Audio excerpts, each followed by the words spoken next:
So it's been a while since I have done one of these readings from my Zenmind balcony, but yeah, there was a lot going on, and I have moved to a new place, and now my new balcony is actually truly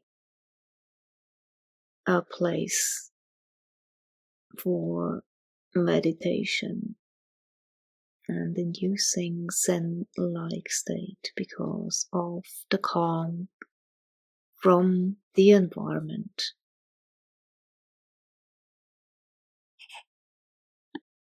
Memory, brain and body in a search for the living past.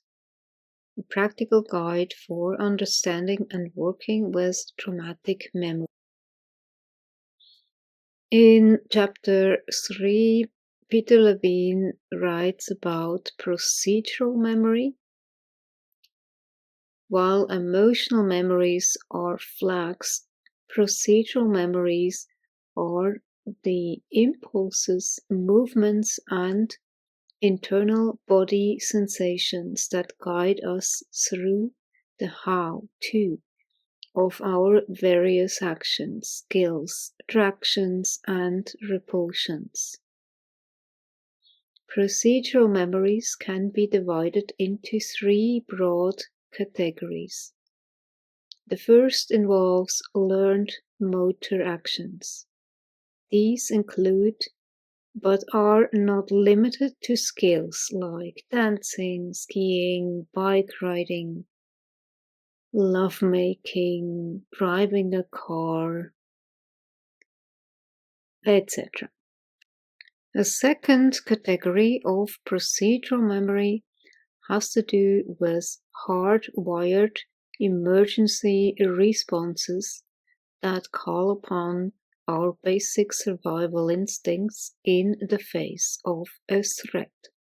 These fixed action patterns include bracing, contracting, retracting, fighting, fleeing, and freezing, as well as the maintenance of territorial boundaries.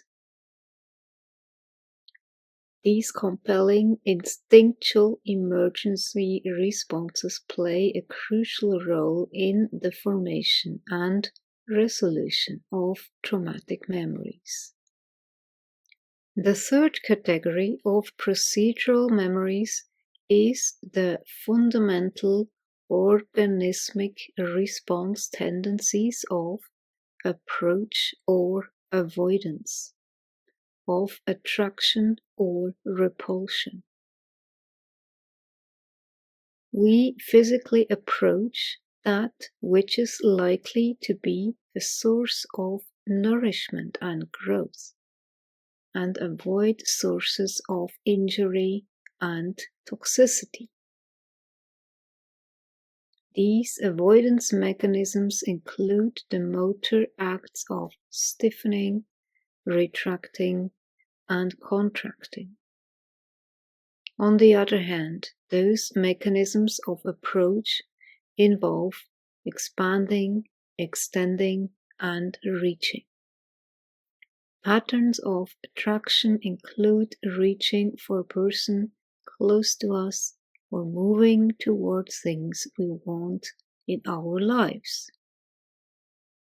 Those patterns of avoidance include steering clear of foods that don't smell or taste right, or avoiding individuals who seem emotionally toxic to us. And avoiding things always needs to be taken into consideration also in terms of what causes stress. And for neurodivergent people, obviously what causes stress because sensory-wise, we are just more sensitive to our environment, and we are trying to avoid more stress. So, of course, avoidance is the way to go. And therefore, it makes absolutely no sense when self-proclaimed so-called autism experts then say, oh, we need to train this autistic and blah, blah, blah. It's just so backwards. This whole idea to motivate. I hate this word. Motivation. I hate this word because it's not about motivation. It is about this. Approach or avoid. Some things that feels good to us, we want to approach. Things that feel bad to us, we want to avoid. Common sense, right? It has nothing to do with motivation. Absolutely not. It's about inspiration. When you feel inspired, emotionally supported, encouraged, understood, welcomed, all of that, that will inspire you to give your best. However, if an environment is judgmental, always pushing, and making you feel that they are the ones that know better what's good for you and shit like that, I mean, of course you will avoid that kind of environment and rather seek solitude, common sense. So that's why it's really important to know about this attraction or avoidance, which is a fundamental organistic response tendency. They are the action blueprints of all living organisms, from those of the lowly amoeba to our complex humanoid interactions with the world and each other. In this way, they are a compass that guides us through life. We can think of these basic functions, sometimes called hedonic valences, as a traffic light, with yellow, alert and assess, green, approach, and red, avoid.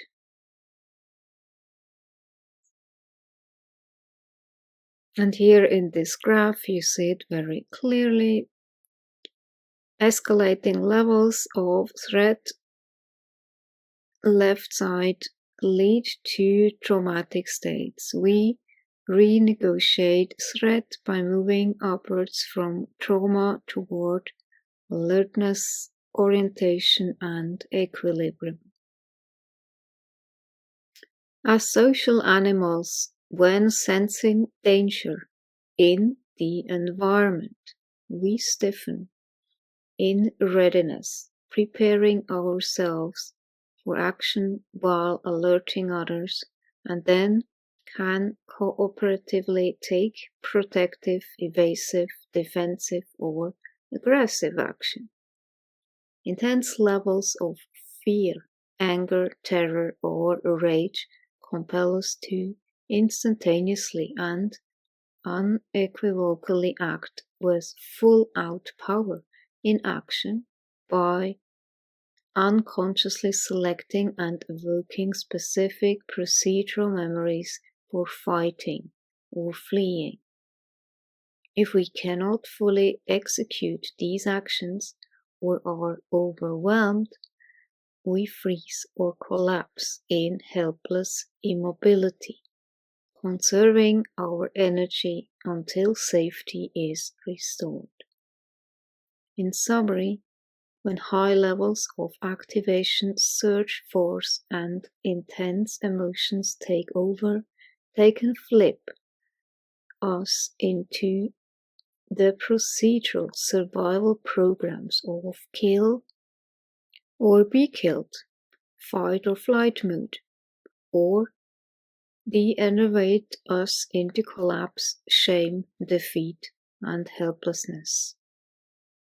Generally, moderate to high levels of subcortically evoked intense negative emotions, particularly those of fear and anger, cue us to danger and prompt us to locate its source, evaluate its actual threat, and then call forth the action necessary to defend or protect ourselves and others. However, this option for action will be appropriately moot in our assessment yields an absence of danger. In this case, we ideally return to a fluid state of relaxed alertness. Emotional arousal in response to threat exists on a continuum, but with abrupt amplifications at certain points within that spectrum. These emotions are signals that evoke innate, prepared motor action programs. This continuum begins with mild arousal, curiosity, in response to novelty in the environment, and moves smoothly through to pleasure, displeasure, until the abrupt shift into fear, rage, terror, and horror. The sequence of evoked motor patterns and their associated emotions is as follows. 1. Arrest and alert associated with curiosity. 2. Stiffen and orient associated with focused attention, interest, and preparedness. 3. Assess associated with intense interest, friendliness, or repulsion. This assessment is informed by our genetic memory banks, as well as our personal histories. 4. Approach or avoid, associated with pleasure or displeasure. In the more intense activation states, there is an abrupt shift to the powerfully compelling emotions of fear, rage, terror, and horror that erupt into all-out action, immobilization, or collapse. 5. Fight or flight experienced as fear.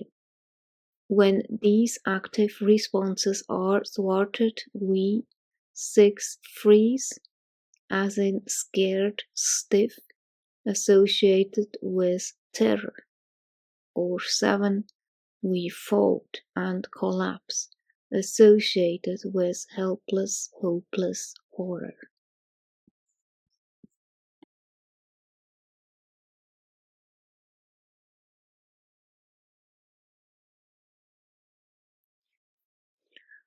The spectrum of societal trauma, from neglect to violence. Our brains and bodies are designed to adapt and cope with a world that is full of danger. The concept of survival of the fittest implies that species are designed to prey on each other. All plant and animal species compete for territory with relentless and implacable purpose. Carnivores are common to most animal species and serve an essential purpose in the survival of their prey, culling the old and weak from the herd, and preventing their eventual demise from overpopulation and starvation. In animal populations, the unrestricted relationship of predator and prey is necessary for their mutual survival. In primitive man, the same relationship with other animals and other members of his species existed. The hunter-gatherer would move on when the population of prey had diminished through his hunting or through that of competing tribes. Territorial battles between tribes were common. Certainly, they were exposed to forms of traumatic stress, from animal predators, intertribal warfare, illness, and severe injury. Life was brutal and short. Sources of trauma were also explicit, simple, and often overwhelming. As the human species grew and expanded, tribe members congregated into increasingly large communities that ultimately evolved into defined and socially structured centers of population. Simple early tribal institutions such as defense and raising and hunting for food expanded into institutions such as religious practice, governance, laws, and law enforcement, and the military. The concept of survival of the fittest continues to apply to present-day institutions with cultures, and survival is basically based on power. In the wild, power is wielded through physical strength and weapons of predation, the tooth and claw. In institutions, it is wielded through the weapons granted by the mantle of authority. At least part of the exercise of that authority is directed toward control of a particular behavior of the populace, whether pertaining to religious expressions, the limits of the law, or the use of their own and the society's financial resources. The concept of control, in this sense, intrinsically implies a reduction in options and a subtle movement away from empowerment and toward helplessness. Such controls, of course, are allegedly necessary for the orderly management of a given population and are of universal benefit to the welfare of that populace, supposedly. A populace that has ceded control of its behavior, however, has also ceded some of the behavioral options necessary for what it unconsciously perceives to be survival. For example, governments of nations at war, especially those that are authoritarian, often disseminate messages of danger to the populace in order to unify and control that populace through installation of fear. In the state of compromised control and relative helplessness, the seeds are sown for traumatization by little experiences that might appear to be trivial, but for their unique meaning to the well-being of the individual, a meaning that is based on the person's cumulative life experiences. A spectrum of societal trauma exists, but it is invisible to the eye of the citizen because the sources of that trauma are accepted as normal. Yeah, that's the problem.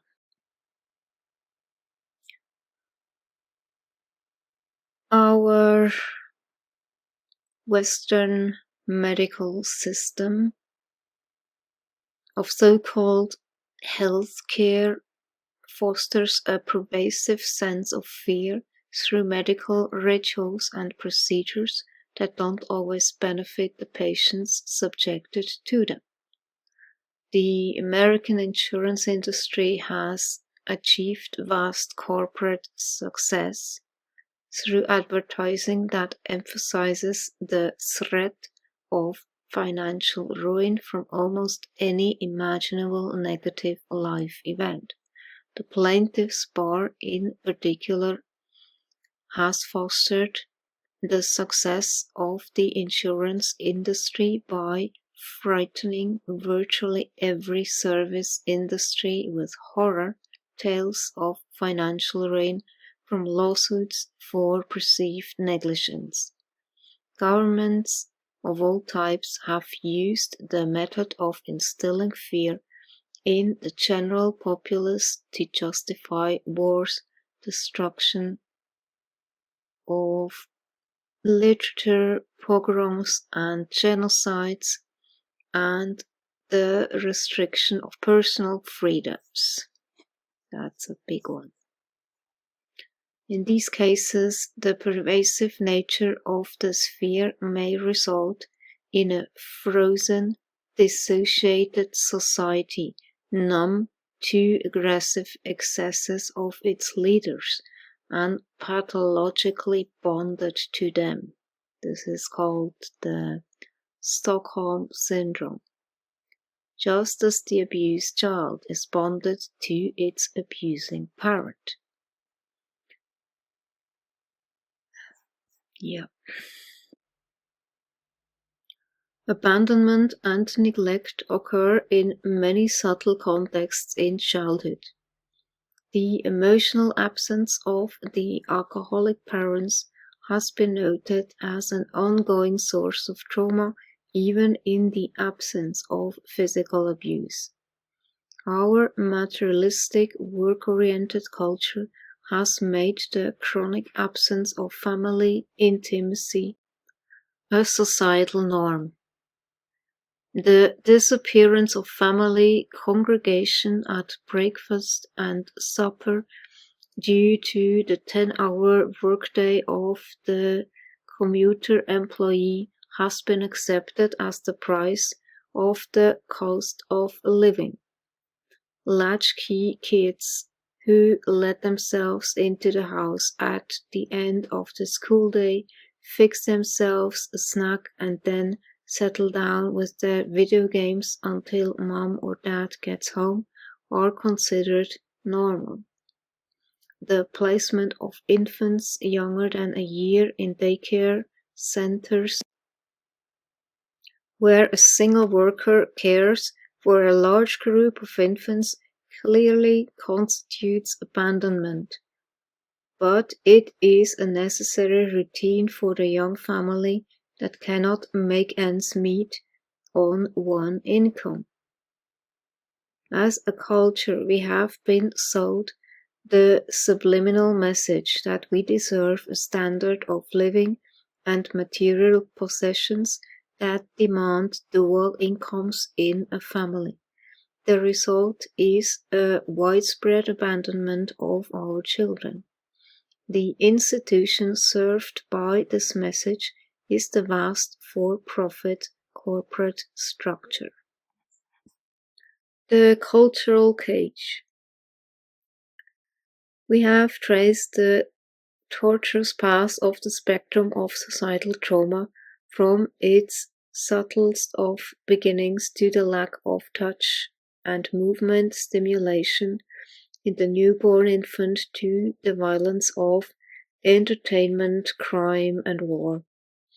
Neglect and subtle abandonment of the child, standard medical procedures, gender and job discrimination, the use of images and violence in the news and entertainment media.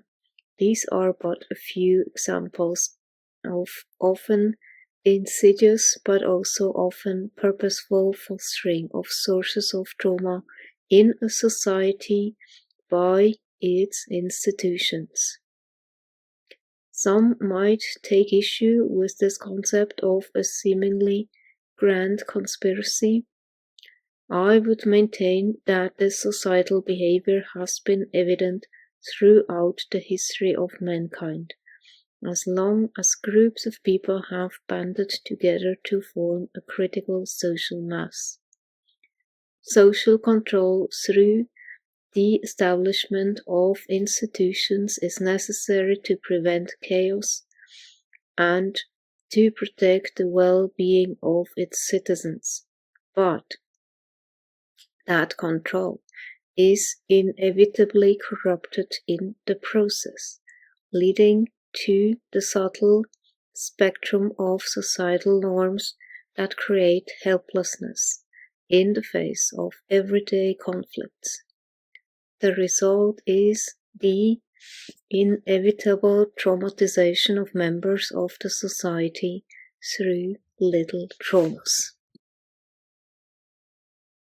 A spectrum of societal trauma exists, but it is invisible to the eye of the citizen because the sources of that trauma are accepted as normal and endorsed by their parent institution.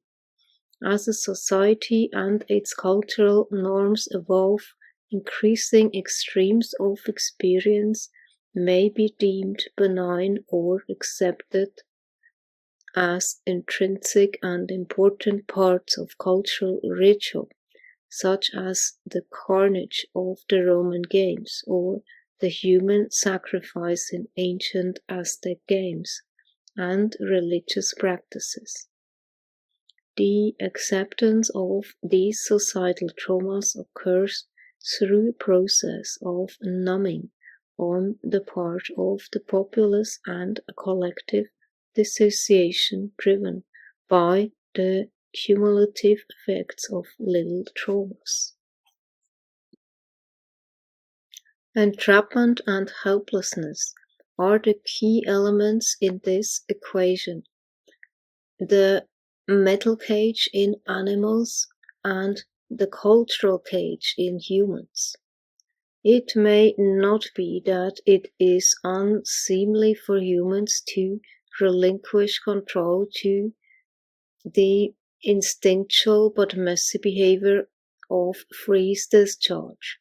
It may also be that discharge simply does not occur in humans because they are in a continuous state of helplessness due to their entrapment by the little traumas inherent in an organized society.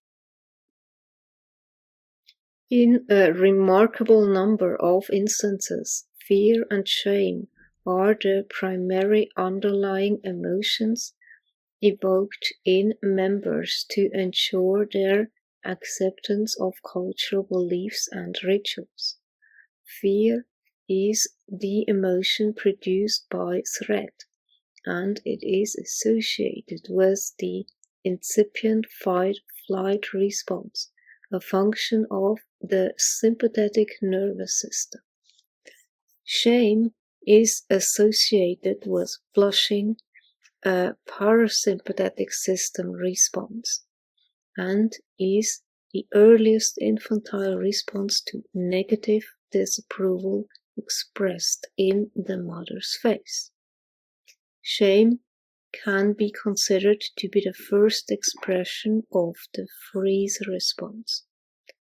Institutional leaders often establish societal rituals and standards in societies through the subtle application of methods that incorporate exposure to traumatic stress, specifically fear and shame. This means of shaping a society has been common practice for millennia in many various cultures.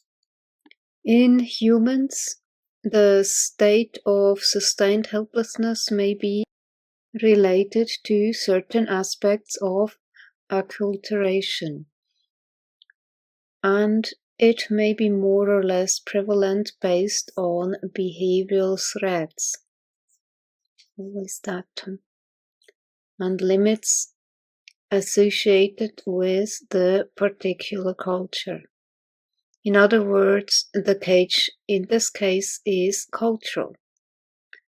Given the state of culturally determined physiological inhibition, humans are likely to freeze dissociate fairly frequently. This tendency to freeze occurs not only during major traumatic events, but also with the experience of unavoidable and irresolvable conflict.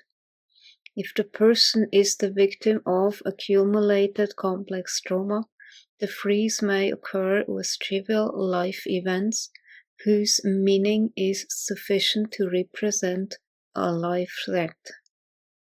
If the person is unable to routinely and effectively discharge the freeze, the physiological events that occur in the brain and endocrine and autonomic nervous systems associated in response to trauma and freeze will occur repeatedly. The intensity of this response will be proportionate to the intensity of the threat or conflict. Of course, no creature is entirely immune to states of helplessness. Furthermore, helplessness has many meanings and at times remarkably subtle criteria. Entrapment, imprisonment, disempowerment, defenselessness, vulnerability, and weakness, for example, could all be considered forms of helplessness. Each of these states implies a relative lack of control, but by itself would not necessarily be considered a risk factor of trauma. Nevertheless, as I have repeatedly noted, the events that may be considered traumatic also form a continuum. Trauma, to a great extent, is dependent on the meaning of the event to the individual based on the person's cumulative burden of negative life experiences and on the similarity of the event to any of those experiences. Where the person falls within the spectrum of states of relative helplessness is also determined by this cumulative burden of prior negative life experiences. Helplessness, therefore, is contingent upon the individual's relative state of resiliency or vulnerability, both of which are determined not only by the real effects of prior negative life experiences, but also by the person's perception of those experiences. One of the most common sources of life stress in an urbanized, acculturated society is the approach avoidance conflict, in which one's options have both positive and negative implications for one's sense of well-being. Obviously, the greater the intensity of these implications, the greater the conflict will be, and the greater the intensity of ambivalence. It is not uncommon that one must make life choices that have actual implications for survival. Decisions regarding marriage or divorce, vocation, employment, major moves, or treatment for a serious illness are all examples of life-changing decisions.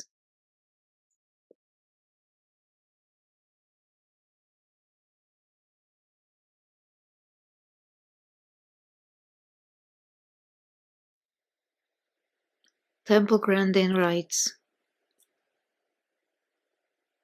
Arizona State University was a hotbed of behaviorism. Everything was behaviorism, and I did not like some of the very cruel experiments they did. I thought that was terrible.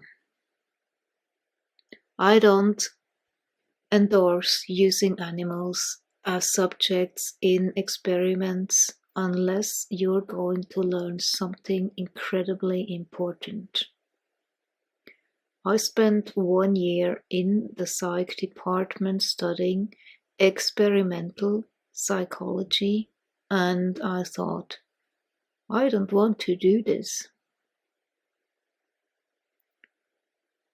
What are you learning from this?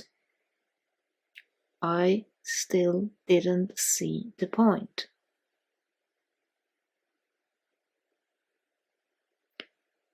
It was totally artificial. What animals do in labs is nothing like what they do in the wild. So, what are you actually learning when you do these experiments? You're learning how animals behave in labs. That's it. Finally, people started doing things like letting a bunch of lab animals out in courtyard and watching what they did. Suddenly, the rats started developing complex behaviors no one had ever seen before. Oh gosh, this is so typical. I mean, it's common sense that they would behave in a natural environment in a very different way.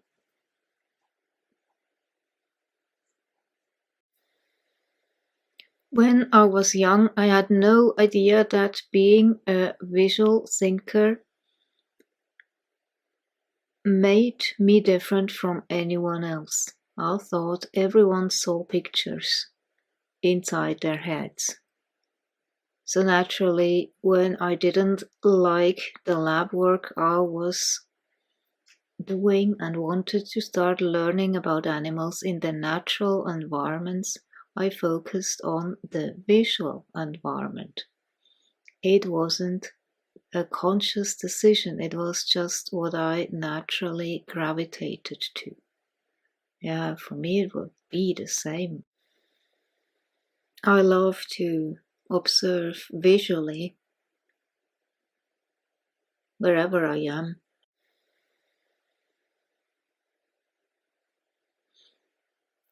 In the wild, you get food by being highly attuned to the visual environment.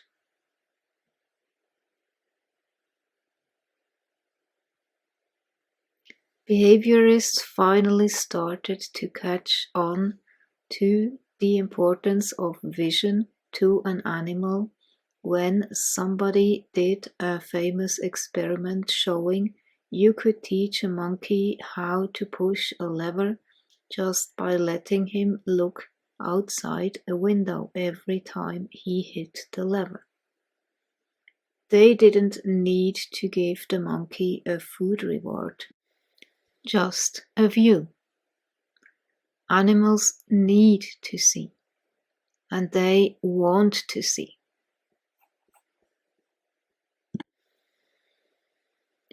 Is it so-called bad behavior, or is it fear? A big problem I see with a lot of trainers and owners is that they don't know when an animal's bad behavior is motivated by fear. Freedom from fear. It seems likely that animals and autistic people both have hyper-fear systems in large part because their frontal lobes are maybe less powerful compared to the frontal lobes in typical folks. The prefrontal cortex gives humans some freedom of action in life, including some freedom from fear. As a rule, typical folks have more power to suppress fear and to make decisions in the face of fear than animals or most autistic people. The frontal lobes fight fear in two ways. First, the frontal lobes are the brakes. The frontal lobes tamp down the amygdala, a tiny evolutionary ancient structure in the middle of the brain that produces fear. The amygdala tells the pituitary to pump out stress hormones such as cortisol. The prefrontal cortex tells the pituitary to slow down. I don't know for a fact that an animal's or autistic person's frontal lobe braking system is weaker than a non-autistic person's, but my guess is that it is. We could certainly discover that different species have different levels of frontal control over fear too. I call high fear cattle fear monsters because they get completely overwhelmed by panic. I've seen sailor cattle. Sailors are French dairy cattle we use as beef cattle. Get so frantic they'll fall on the ground and start rolling around. A sailor cow who gets her leg caught between the loading dock and the truck can actually rip her own leg off just below the knee in panic. I saw this happen one time. It was horrible. An Arabian horse can do the same thing. Yeah, they are very high-strung horses. These animals are fear monsters. They get so terrified they destroy themselves. And what you can observe in some, not all, autistic people, in a meltdown situation, so when they feel overwhelmed and stressed out, then some can start hitting themselves or biting themselves. And my guess is it serves as a stress release in some way when one feels helpless and at a loss of control and the sense of safety is threatened, So that triggers the survival mode. And panic may be the result. Fear-driven aggression.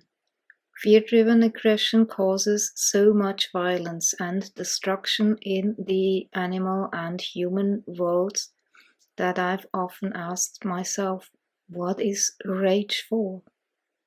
Why do we have rage circuits at all? When you look at animals living in the wild, the answer is simple. Rage is about survival. At the most basic, brute level, rage is the emotion that drives the lion being gored to death by the buffalo to fight back.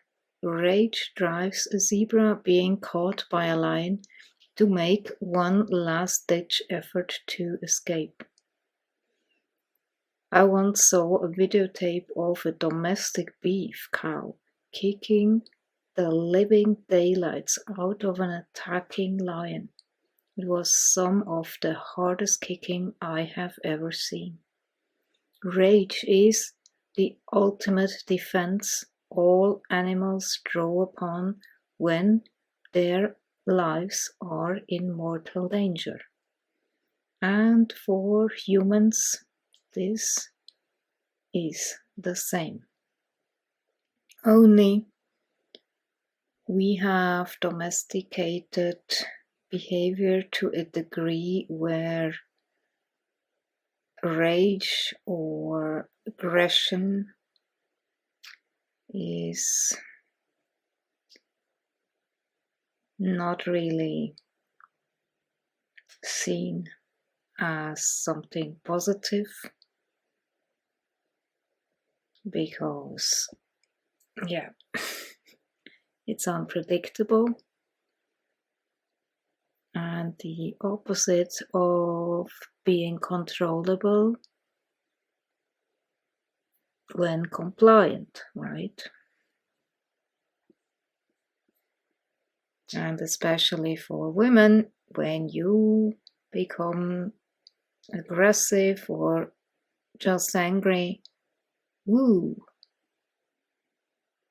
people, they really don't like that. It's strange. But if you stay calm and kind, then suddenly you have the same people on your side, just by your change of behavior. And that's really interesting. That cultural conditioning.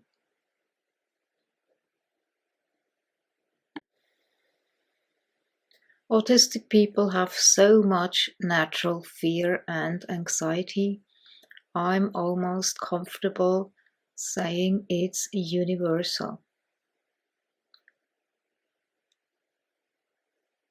When they're young, they can be like little wild animals. For years, people thought autistic children were unteachable because they were so uncontrollable.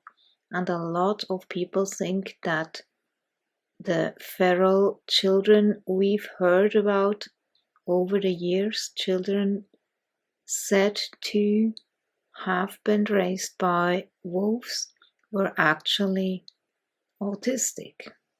Who knows?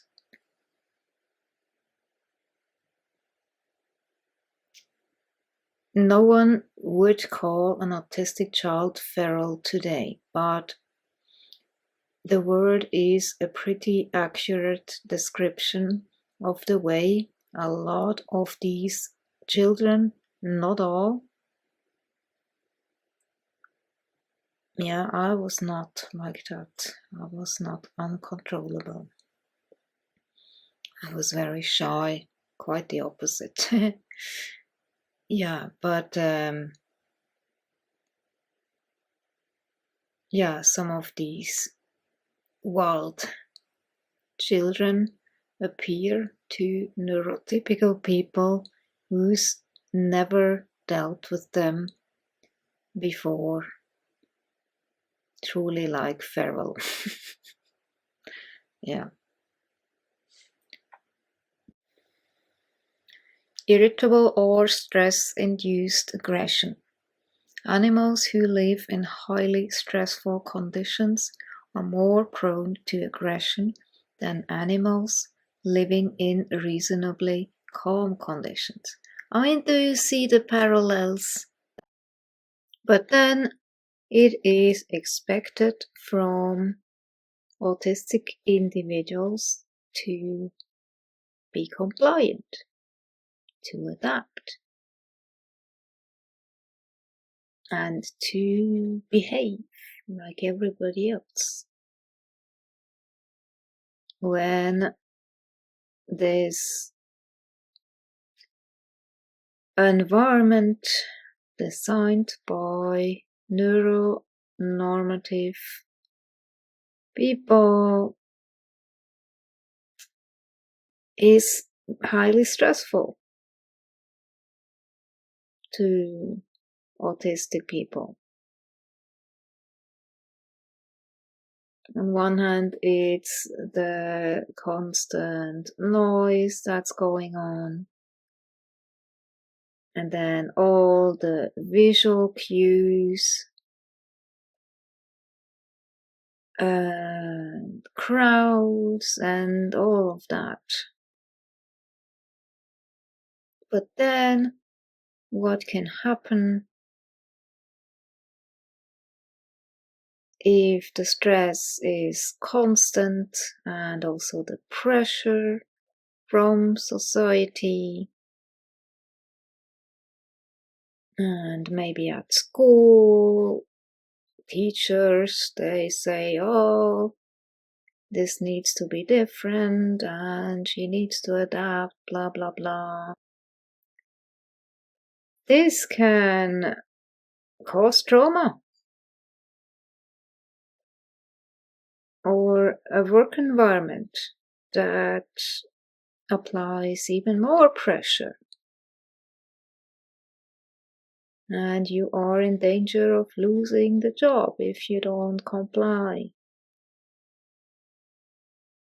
and give 100% of your energy to work and your needs. Do not care a profit-oriented boss at all.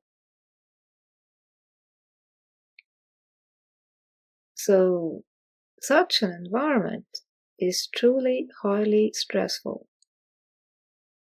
And really, for me, it was traumatic. In addition to childhood trauma, which would have been traumatic for everybody, not just the autistic person, everybody, just saying.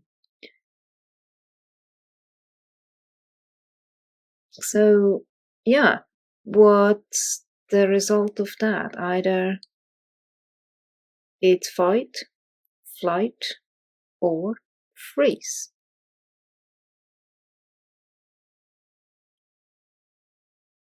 So stressful conditions will lead to aggression, but animals that live in a reasonably calm environment don't have this kind of aggressive behavior.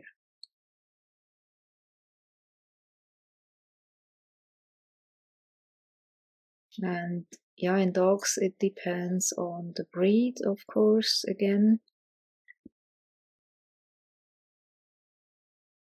But it's always the same story. Stress will trigger either aggression or somebody running away, an animal running away, or the collapse, the freeze.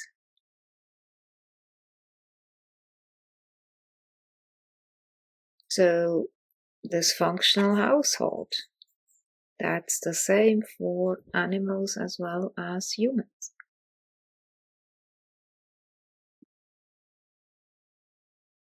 So for humans, then cortisol levels are always higher, and then little is needed to push you over the edge. So obviously, autistic people even more so, because they are more often than not in a state of constant danger alarm. So the nervous system is in a sympathetic state, not in rest and digest.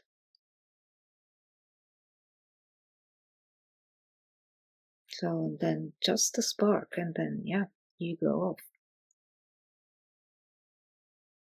in one way or another.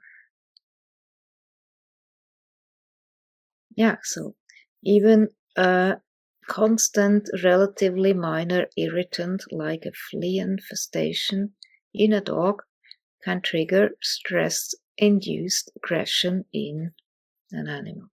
There you have it.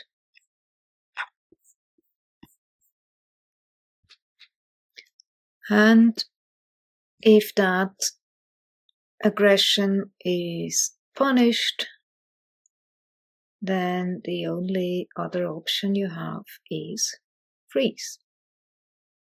You go into collapse, shutdown, or dissociation. And if the trauma is extreme, then what can also happen is the splitting off of soul parts.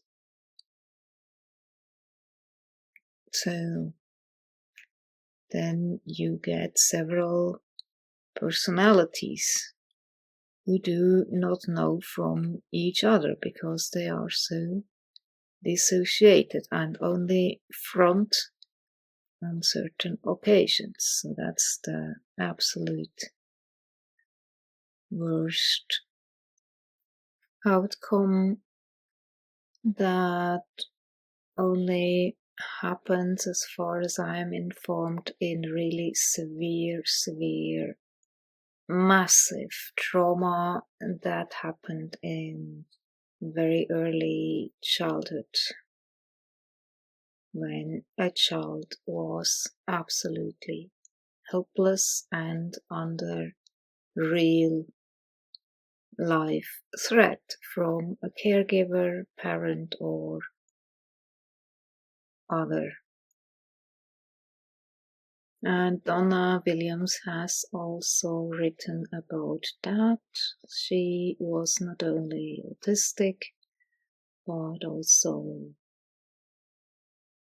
confronted with those personalities and had to deal with the consequences of severe trauma all her life, which also resulted in health issues.